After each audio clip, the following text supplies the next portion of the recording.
Ladies and gentlemen, it is past time for another Mark's Comic Haul. Y'all, I am so late, and I am so sorry. For those of you that maybe are not aware, or if you do watch this channel, you've probably heard me talking about the fact that Dallas Comic Show is returning this coming weekend. Here's the flyer right here. Dallas Comic Show. This is, let me see if I can get a good shot here. Okay. So we got, yeah, there we go. Dallas Comic Show. Here's the information. It's Saturday, June 26th at Music City Mall in Lewisville, Texas. James O'Barr, creator of The Crow, is going to be making a rare appearance. This might be one of his only convention appearances this year, actually. He's not going to be doing much traveling this year. And we've got some really cool people. Kerry Tagawa, who played Shang Tsung in Mortal Kombat. For all you fans of Valley Girl, Deborah Foreman's going to be there. David Soboleff does the voice of Drax in the Guardians of the Galaxy animated series. He's also the voice of Gorilla Grodd in Flash. There he is right there. Anyway, a lot of really cool people. Some cool comic guests coming. DallasComicShow.com for more information on that. If you guys are in the DFW area, or if you can get to the DFW area, please come to the show this weekend. I need people to show up so that we can keep these things going, trying to kind of bring cons back.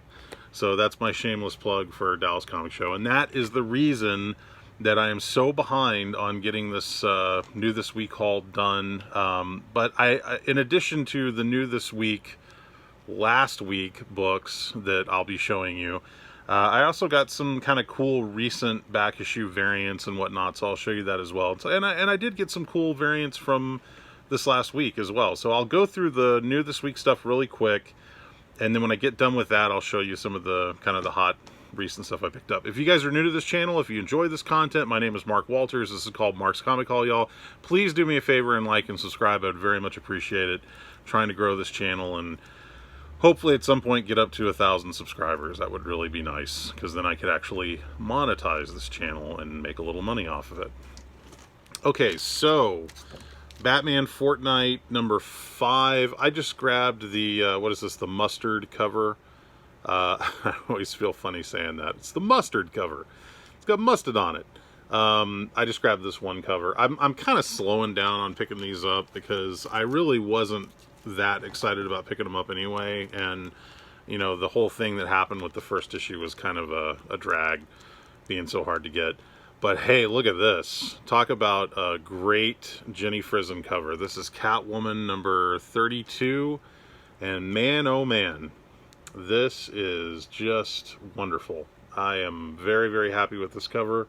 I picked up a couple of these. I probably should pick up more. I have a feeling that's going to be like an iconic cover, like one that everybody's looking for.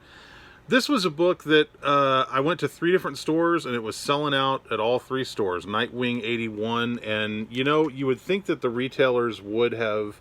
This was basically being promoted as the first full appearance of oh god, what is the name of this character? I've already forgotten. Like Heartbeat or something, or I can't believe I forgot the name of this character. Something to do with heart. Oh my god. I am so tired, guys. Anyway, he's made cameo appearances in the last couple of Nightwings, and this is his first full appearance. And they promoted it as such, but I guess stores didn't order enough of it because it was selling out from what I could see. I managed to get a hold of a couple of copies, but it wasn't easy. So I cannot believe I can't remember the name of that character. I mean, we just talked about it like on either last week's show or the show before. This is cover B for Nightwing 81. Just got one of those. This book was one I was kind of looking forward to, and I hear it's really, really good. Tom King is writing.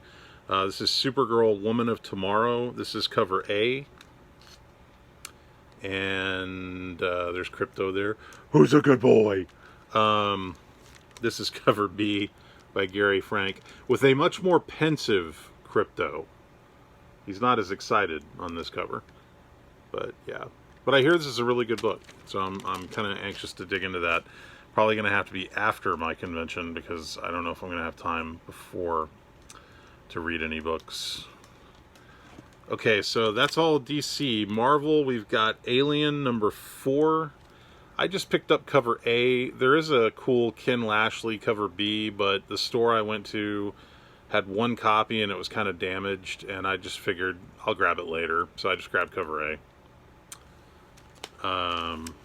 Captain America Infinite Destinies #1. This is cover A.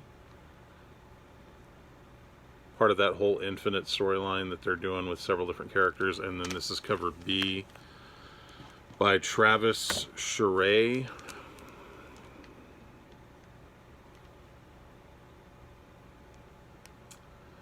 Kind of almost looks Phil Noto-ish in a way. Like that guy in the background especially. Looks Phil Noto-like. Like this cover. Demon Days Mariko #1. This is the J. Scott Campbell variant cover. And this is really kind of like very artistic J. Scott Campbell. Like, it doesn't just immediately scream J. Scott Campbell when you see it, but like when you get up close and you see the face, you can kind of pick up on it. So, but yeah, that seemed to be kind of a hot cover of the week. A lot of people were picking that up. Fantastic Four #33, The Bride of Doom. Mark Brooks cover.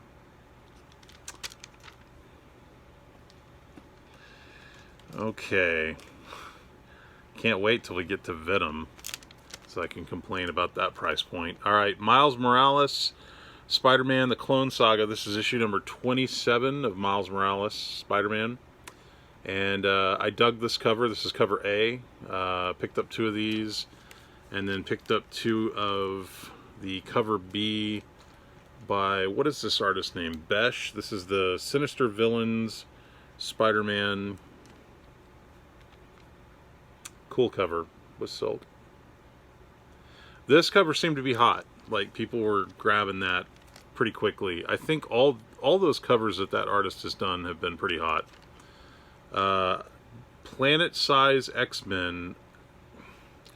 You know, I just couldn't take a leap on this because, you know, we've seen so many of these X-Men books come out, and I grabbed cover A. You know, I'll check it out. Pepe Larraz did the artwork. I like Pepe Larraz, so.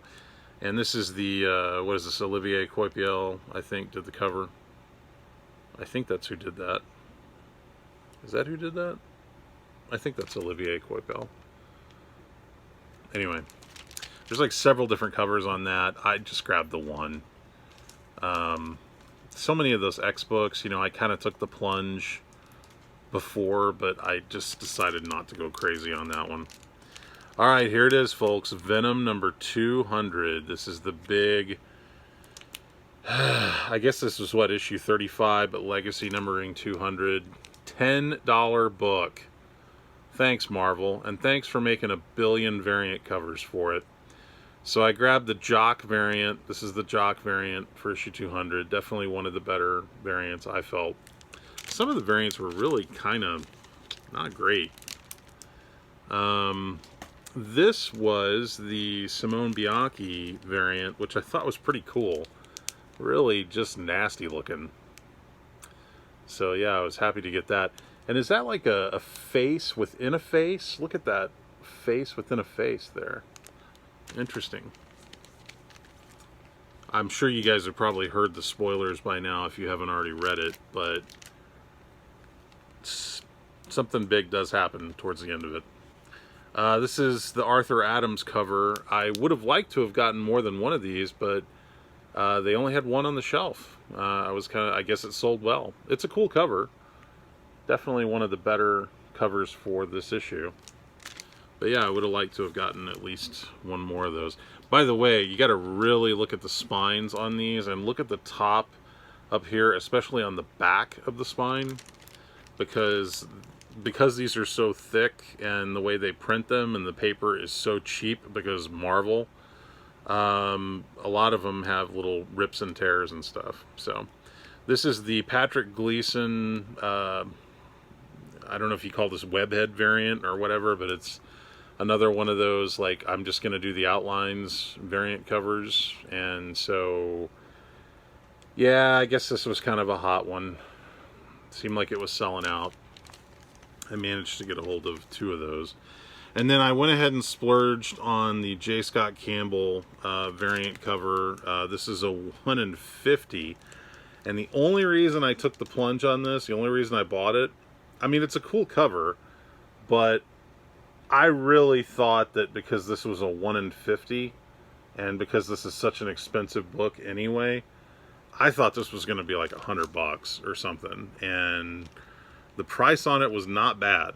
In fact, with my discount, I actually got a really good deal on this. So I was very happy to pay what I paid for it. I wouldn't have paid $100 for it. I just don't think I could have done that. Okay, we've got, let's see, a couple more Marvels, and then we're going into independent. This book seemed to be kind of hot this week. Weapon X and Final Flight #1.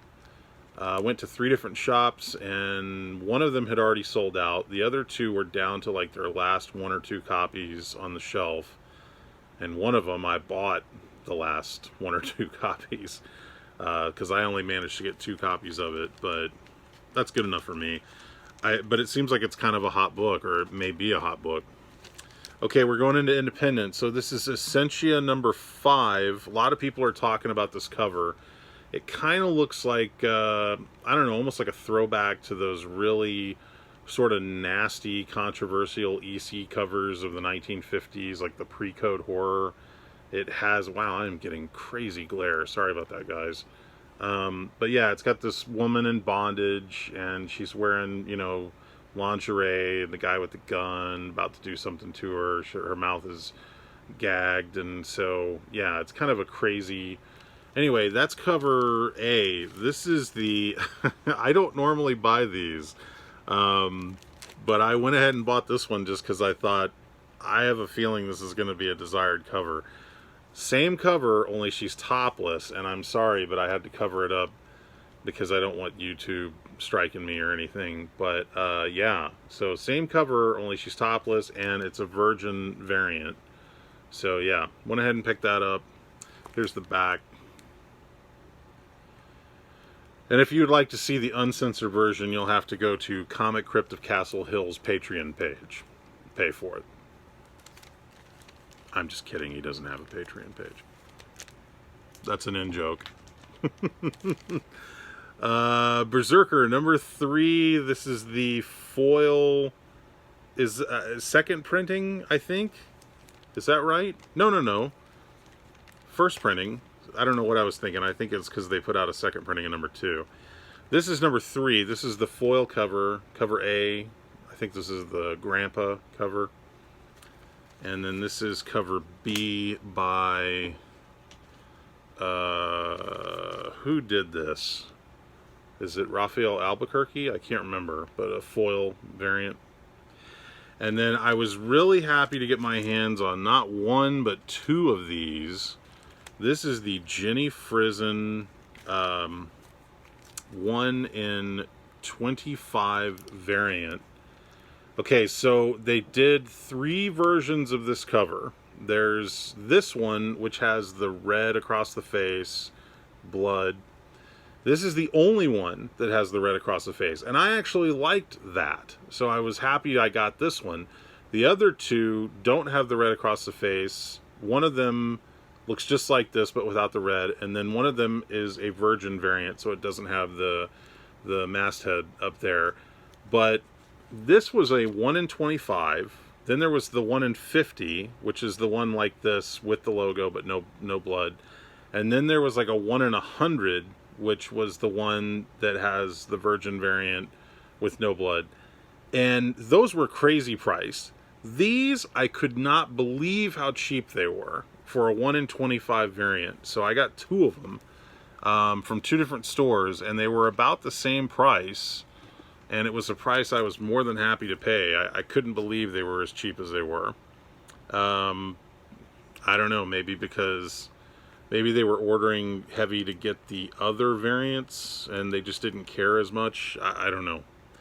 This is G.I. Joe #283. This is the 1 in 10 Hollands. Yeah. 1 in 10 copy variant by Hollins. I just thought it was kind of a cool variant. Get that hot babe right there. And I picked up another G.I. Joe variant similar to this that they did. I also really liked this Cobra tank. I used to have this toy. It was one of the cheaper like vehicle toys that G.I. Joe made back in the day. I never could afford like the real expensive stuff, so this one I actually did have. So yeah, that was kind of cool. When I saw that on the cover, I was like, I gotta get that. And that was cheap too. I couldn't believe how cheap that was. Radiant Black number 5. Boy, this book is really picking up some heat. And I'm happy to see that. I've been enjoying it. And I think I've been recommending it to people whenever I show it on the live streams. This is Space Pirate Captain Harlock number 1. The Art Germ. That is Art Germ, isn't it? I think that's Art Germ. Yeah. Or, oh, I'm sorry, not Art Germ. This is Derek Chu, isn't it? Guys, I am so fried. I've barely slept. If I look tired, it's because I am tired. Anyway, I thought this was a great cover. Really cool looking book. Anxious to dig into that. And then last but not least, from the new last week books, I picked up the 1 in 10 copy variant for Star Wars The High Republic Adventures number 5. It's the retailer incentive 1 in 10 copy variant. First appearance of a new character in this book, I believe. So that was kind of an easy buy. Okay, so over the weekend, I actually was at a convention that was not my convention. It was called Texicon, and it was put on by my friends at Collected, Ron and Brent. And I set up and sold some comic books and some autographed photos and some stuff. And they were giving away some comics. Like if you came into the show, you got a free comic book, and it was free admission. So we had like over 100 people show up. It was a fun time. It was just a really small room. There was only like 4 vendors, but we had a great time. We sold a lot of stuff, made pretty good money too. So anyway, these were some of the freebie books that were in the bags that they were handing out to people when they came in. Well, at the end of the show, they had some bags left over, and I was kind of digging through, and I saw a few. I was like, ooh, I want that book. I want that book. And they were like, just go ahead and take it. So I got a couple of these. These were free. This is Angela, Asgard's Assassin number 3. I just really dug the cover. So, do you guys remember the post I put up about the sidewalk sale where I got the 6.5 short boxes? These were actually from that sidewalk sale. These were like leftover books. They just put them in bags and gave them away free to the people that came in. So anyway, I like this variant, so I grabbed it. It was free. I am a big fan of Quasar. Don't ask me why. I know it was kind of a silly character at the time, but I always like picking up these old Quasar issues. So this is Quasar number 10. Quasar number 23 featuring Ghost Rider. Quasar number 27. Is that Quasar versus Quasar? Or what did they call... what was he called when he had that different costume? I can't remember. Quasar number 34 with Phoenix. And then this was Secret Invasion Frontline. I just thought this was a cool cover. Secret Invasion Frontline number 1 of 5. Yeah, cool cover. I bet a lot of those Secret Invasion books are going to be hot pretty soon. Uncanny X-Men number 27. Another just kind of a cool cover. Cyclops shooting his I-beam but avoiding a hummingbird. Anyway, got those for free. They were kind enough to let me take a couple just because, you know, we were all in that thing together. And then these are just some back issues that I picked up that were kind of like recent back issues. Some of them I already had. I just wanted extra copies, like this Amazing Spider-Man number 68. This is the Spider-Man Villains, Sinister Villains of Spider-Man cover. with Taskmaster. And I showed you guys this book before, but when I showed it before, I was pointing out how every single one of them had a little fraying right there on the spine. I managed to find this copy, which looks really solid. It looks like it doesn't have it, but I could be wrong. I need to look at it a little bit closer. And then this sold out last week, and or actually not last week, the week before last week, and everybody's been going nuts looking for it. Managed to finally get a copy of Web of Spider-Man #1. This is cover A, and this is cover B. You know what? I'm just realizing, did I show you guys last week? I don't think I did. Hang on a second. Let me see if it's like right up here where I can get to it. By the way, I will plug this if you're an Indiana Jones fan. The new 4K Blu-rays look incredible. Absolutely incredible. They did such an amazing job on the transfers of those. So I would highly recommend you get them. God, I don't know what I did with it, but I actually did get my hands on the 1 in 50 Web of Spider-Man #1, and you wouldn't believe what I paid for it. It was stupid cheap. But I got that when it came out, and I thought that was kind of funny that I managed to pick up the 1 in 50, but I couldn't get just the regular cover A for it. So got another copy of Nice House on the Lake, cover A, and then cover B. That book's kind of going crazy right now. It's funny, I know of 2 different stores that had giant stacks of those books on their shelves, and because that book is so hot, they pulled the entire stack off their shelves and they're not selling them at cover anymore. So I was lucky I was able to get a couple copies before that happened. This book seems to be kind of hot. Young Squadron #1 from the Heroes Reborn,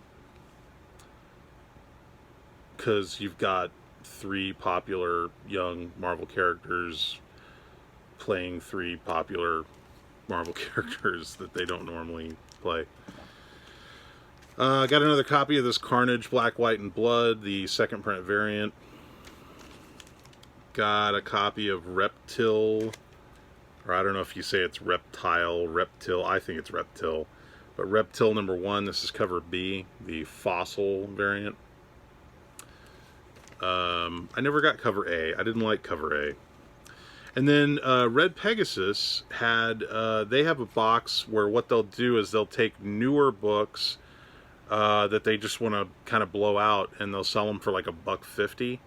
So I got another copy of Detective Comics #1035, first appearance of Mr. Frost, or I'm sorry, Mr. Worth. Mr. Frost. Anyway, Mr. Worth, first appearance, $1.50. And then Can't Say No to Star Wars High Republic #5 for $1.50. And I don't know if I grabbed that when that came out. And last but not least, I just noticed when I went to Collected, they still had a copy of this on the shelf, and I think I have this, but why not? It's, Miles Morales Spider-Man #15. The main reason I picked this up is that right there. Preview of Strange Academy. There were several Marvel books that had a preview of Strange Academy #1. This was one of them. And this is one I don't think I had. So, happy to get that. Okay, guys, that's it. That's all I got for this week. I don't know if I'm going to have time to do a new this week haul. I'm probably just going to run in and pick up my books and run out. So I may have to do it like Sunday night or Monday night of next week. I don't know. Until I get this little thing out of the way, I'm not going to have just a whole lot of free time. So, again, Dallas Comic Show is this weekend, Saturday, June 26th. If you guys get a chance, please come out, check out the show. Lots of cool stuff going to be going on there. DallasComicShow.com for more information. I would really appreciate it if you guys can swing by if you're in the area. This is my baby. I've been working really hard on it. So in the meantime, you can find me at bigfanboy.com. You can also check out my show, Big Film Show, at bigfilmshow.com. And that's all I got. I'm Mark Walters with Mark's Comic Hall, y'all. Again, I'm so sorry for being late. I will try to do better once I get this show out of the way. Y'all take care. See ya.